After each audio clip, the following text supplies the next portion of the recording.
Selamat datang di channel saya Serangga Gatal. Jangan lupa di like dan subscribe-nya. Oke, kita mulai. Pria itu mengenakan jubah hitam, dengan wajah tampan dan senyum di wajahnya. Ini adalah Maple merah salju. Sui masih ingat bahwa ketika dia mencoba lantai 8 gua surgawi di Pasar Naga Hitam, orang ini kekurangan obat abadi, dan dia harus bertarung dengan dirinya sendiri sebagai ganti yang abadi. Obat. Itu kamu. Sui mengangguk. Rekan Taois benar-benar berhasil melewati lantai 9 gua percobaan dalam satu gerakan, sungguh menakjubkan. Tidak diragukan lagi, dia telah mempelajari apa yang dilakukan Sui dalam percobaan gua. Sui berkata dengan acuh tak acuh, sebuah pencapaian kecil, jangan disebutkan. Pencapaian kecil. Mata Sue Hongfeng aneh. Seseorang yang melewati lantai 9 gua percobaan dan membunuh Pu Heng, orang pertama di alam Liu He Guanyu, bagaimana ini bisa dianggap sebagai pencapaian kecil? Jika berita itu menyebar, itu pasti membuat makhluk abadi di alam semesta bergetar. Lagi pula, Pu Heng adalah keajaiban di daftar keabadian kosmos, bahkan jika peringkatnya sangat rendah, dia dapat ditempatkan di antara dewa kosmos yang tak terhitung jumlahnya di alam abadi, dan dia sudah menjadi kelompok teratas dari keberadaan. Setelah berpikir sejenak, Sue Hongfeng berkata, apakah Anda juga berencana untuk pergi ke Bailuzu hari ini, rekan Taois yang naik perahu awan hari ini? Sui bersenandung. Aku juga kebetulan, tapi aku akan pulang. Sue Hongfeng tersenyum tulus. Sui ingat bahwa Sue Hongfeng pernah berkata bahwa dia berasal dari keluarga Sue, dari keluarga Xianjun di Gunung Tianyun di Bailuzu. Saat dia berkata, dia tersenyum misterius. Menara Lingyun malam ini sangat meriah. Hua Xingchen, yang berada di peringkat ke-16 di Yujing Immortal Ranking, mengadakan perjamuan, dan 3 lainnya berpartisipasi dalam perjamuan. Orang yang tiada taranya, mereka semua adalah orang-orang kuat dalam daftar keabadian alam semesta. Berbicara, dia tampak merindukan dan melihat ke depan. Hua Xingchen, seorang jenius tak tertandingi dari Blood Demon Sect, orang pertama di alam semesta, namanya dapat menempati peringkat ke-16 di alam semesta, yang cukup untuk membuktikan betapa kuatnya dia.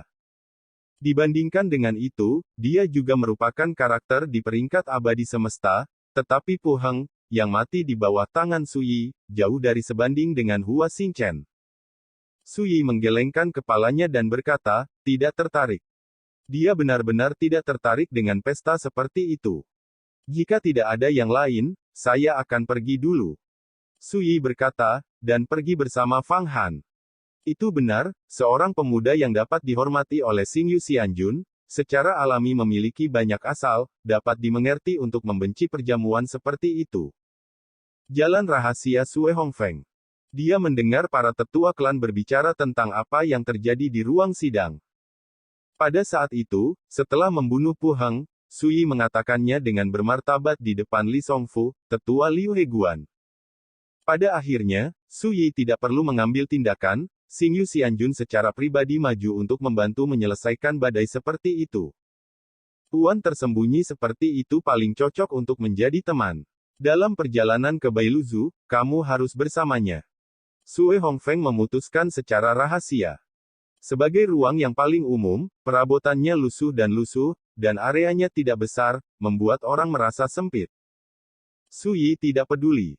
Dia berbaring malas di kursi rotan, mengeluarkan tungku pembuat langit dan melihatnya. Ketika dia meninggalkan Pasar Naga Hitam, dia telah menuangkan lebih dari 200 jenis ramuan ke dalam tungku peningkat surga, seperti pil Jinxia Wan Xiao, ramuan keabadian pertama. Namun, Sui tidak peduli. Selama Anda dapat memperbaiki pil Jinxia Wan Xiao, semuanya sepadan.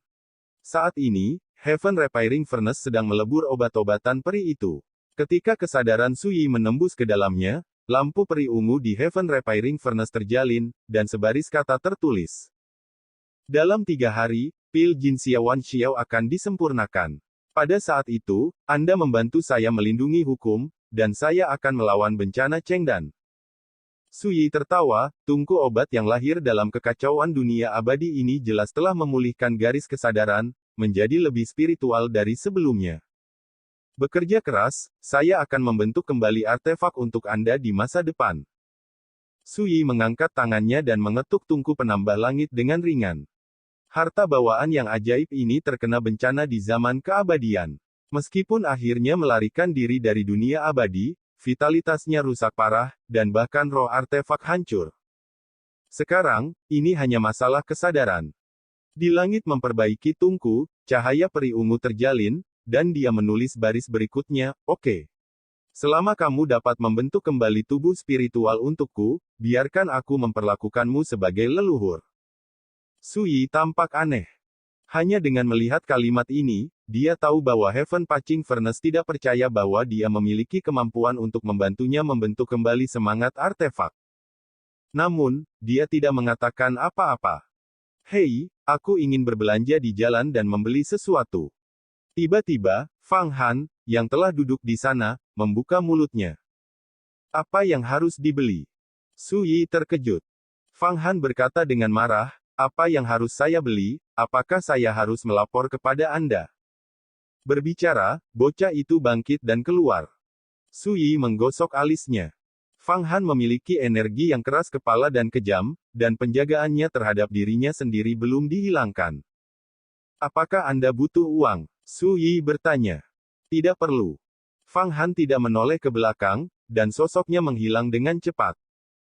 Benar, ketika dia meninggalkan pasar naga hitam, Tuan Cilong pernah memberikan hadiah yang murah hati kepada lelaki kecil ini, dan dia tidak kekurangan uang.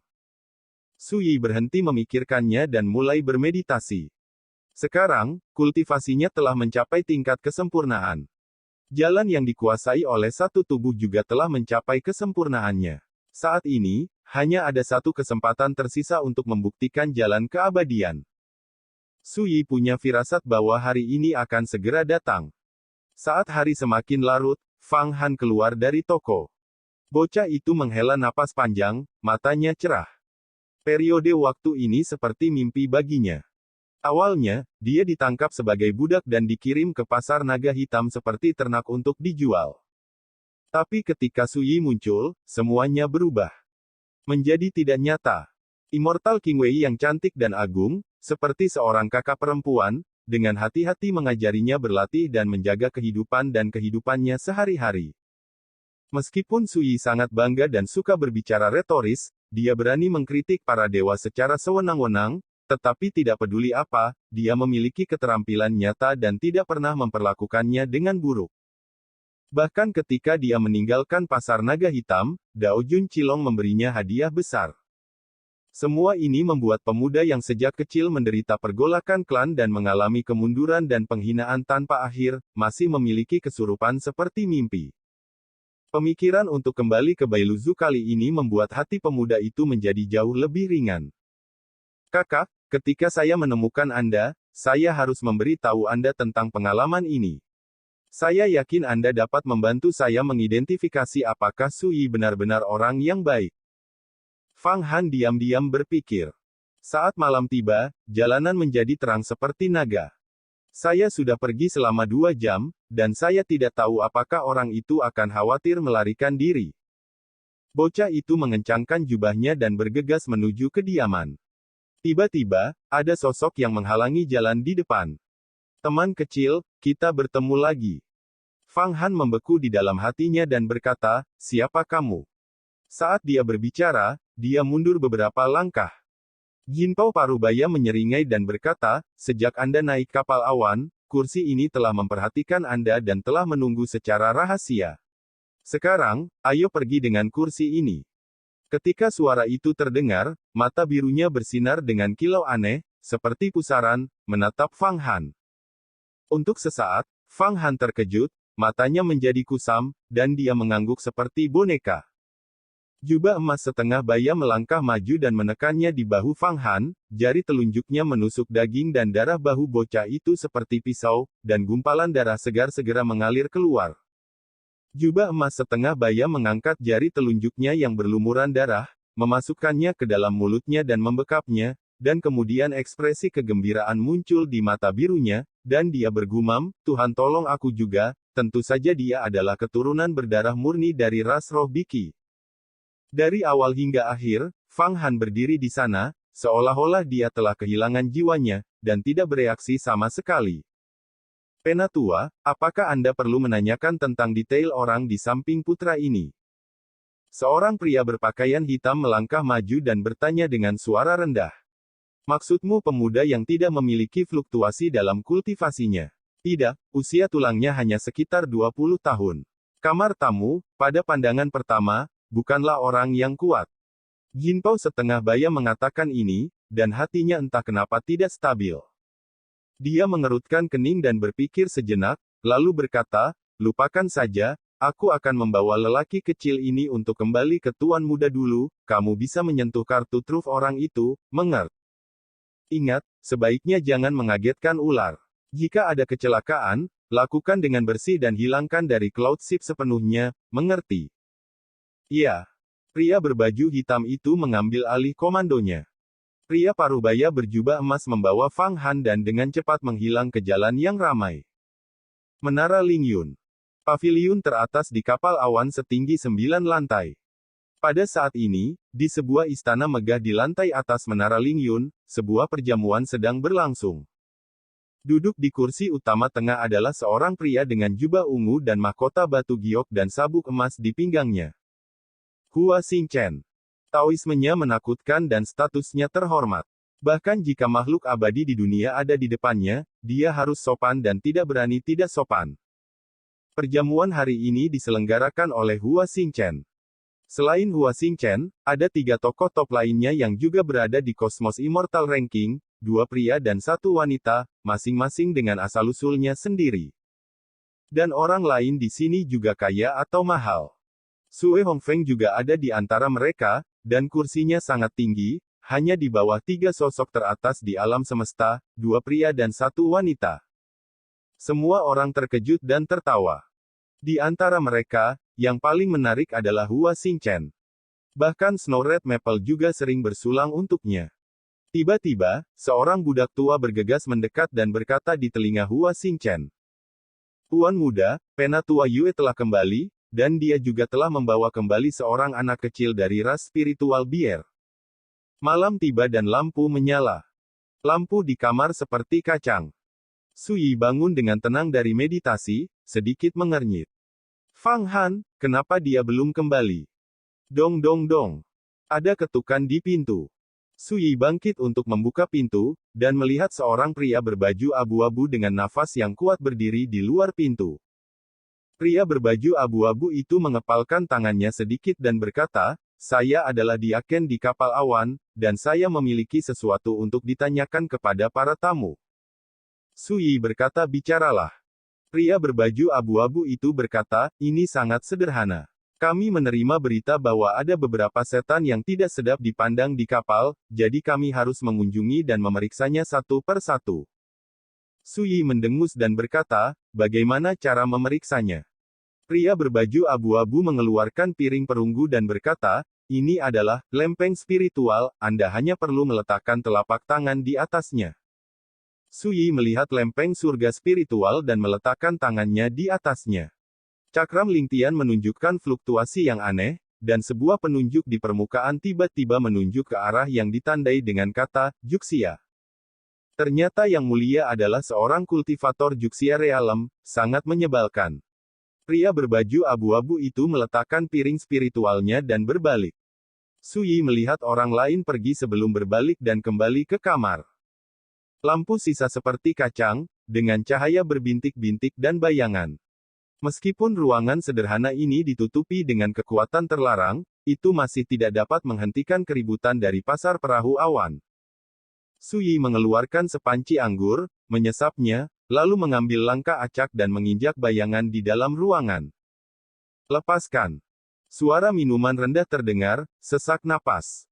Suyi menyimpan kendi dan meraihnya. Hai. Bayangan di tanah langsung terangkat, menggeliat seperti air, dan akhirnya berubah menjadi pria berbaju hitam.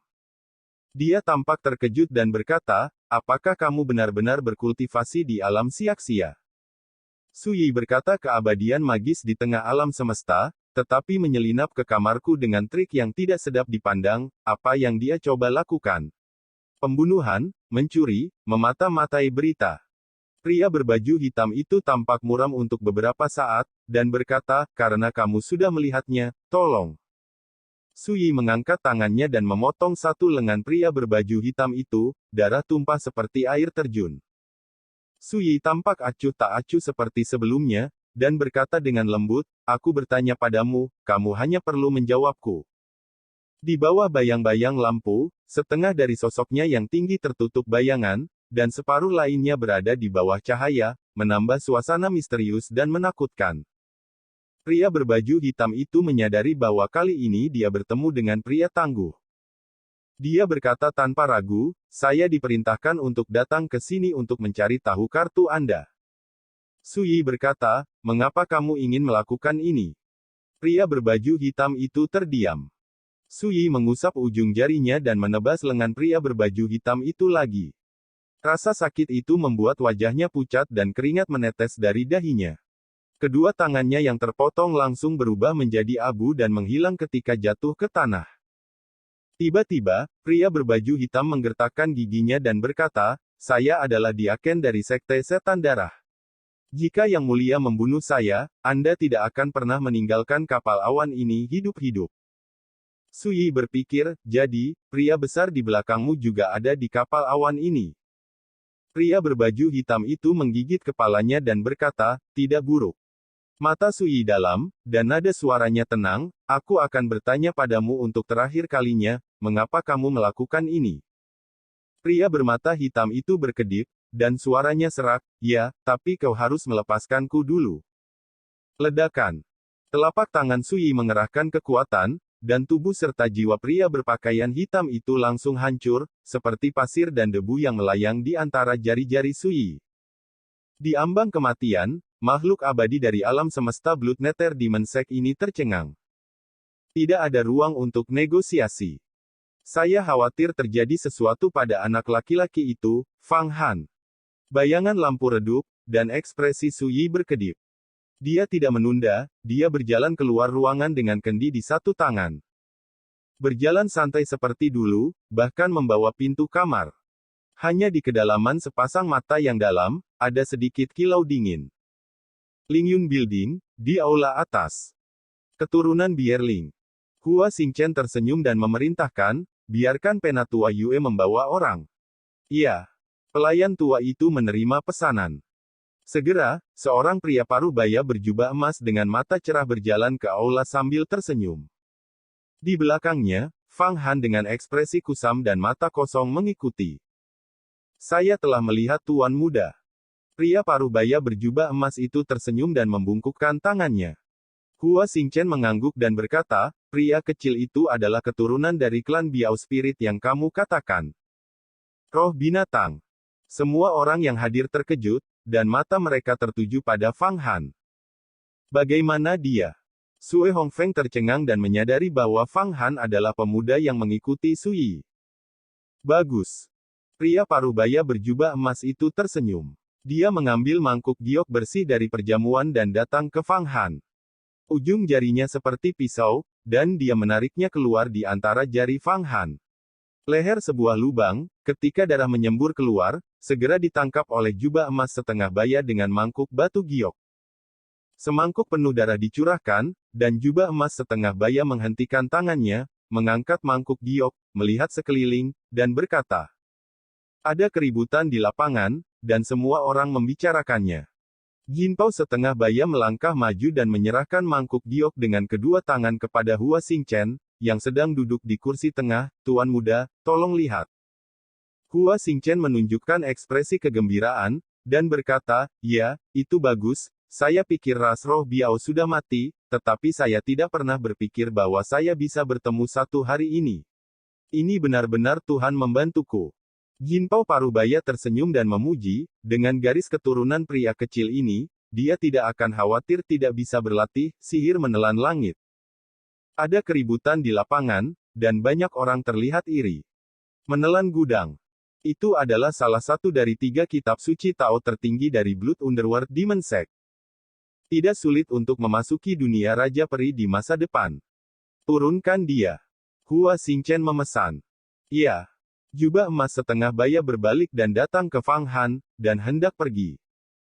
Tiba-tiba, Fang Han membenturkan kepalanya ke pria paruh baya berjubah emas, melingkarkan lengannya di sekitar setengah baya berjubah emas seperti lingkaran besi, dan pada saat yang sama membuka mulutnya dan menggigitnya. Turun. Anak itu tiba-tiba menjadi ganas, garang seperti binatang buas. Tapi semua orang di ruangan itu mau tidak mau menunjukkan rasa kasihan.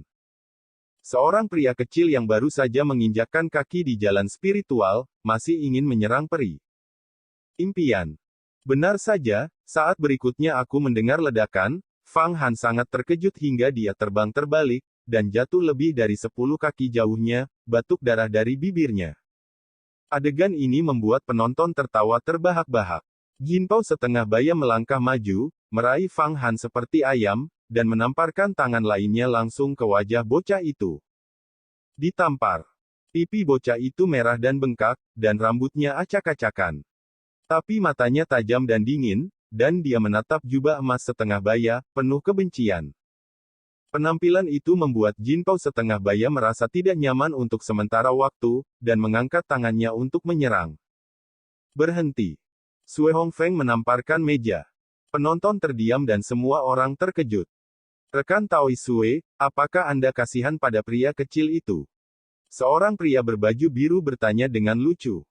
Tao Sanyun. Sue Hongfeng mengabaikannya, dia memandang Hua Xingchen dan menangkupkan tangannya, kakak Hua, pria kecil ini adalah junior dari sisi temanku. Dia baru saja naik perahu awan hari ini. Kakak, angkat tanganmu dan biarkan pria kecil ini pergi, Sue Mou sangat berterima kasih. Semua orang saling memandang dan memandang Hua Xingchen. Hua Xingchen mengerutkan kening, menatap Sue Hongfeng seperti pedang, tanpa ekspresi, kamu duduk sekarang, abaikan masalah ini, aku masih memperlakukanmu sebagai teman. Wajah dan tidak mengenali siapapun. Suasana tiba-tiba menjadi tertekan. Biarkan yang lebih tua dari si kecil datang, hal-hal hari ini ditakdirkan untuk menjadi tidak baik. Semua orang tercengang. Apakah ini mengancam Hua Xingchen? Benar saja, wajah Hua Xingchen menjadi dingin. Ledakan. Jika kamu tidak mundur, aku akan menjadi orang pertama yang menyelamatkanmu. Namanya Cai Beitong, dan dia berada di peringkat 55 dalam daftar keabadian Yujing. Dari segi identitas dan asal, dia tidak kalah dengan Tao Sanyun, yang juga ada dalam daftar keabadian Yujing. Seorang wanita berbaju hijau berbicara perlahan. Sulaman Lu Sang. Tempat ke-64 di peringkat abadi semesta adalah gadis arogan dari langit, dan dia adalah adik perempuan Hua Xingchen. Suasananya mencekam dan dingin, dan udara seolah membeku.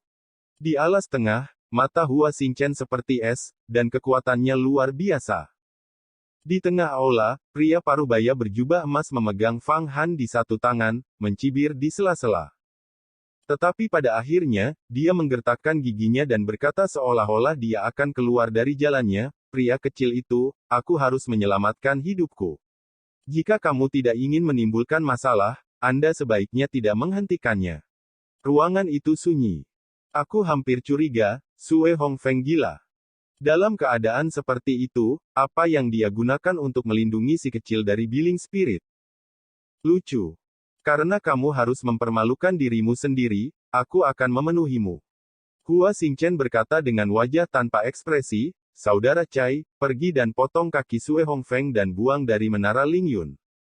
Bagus.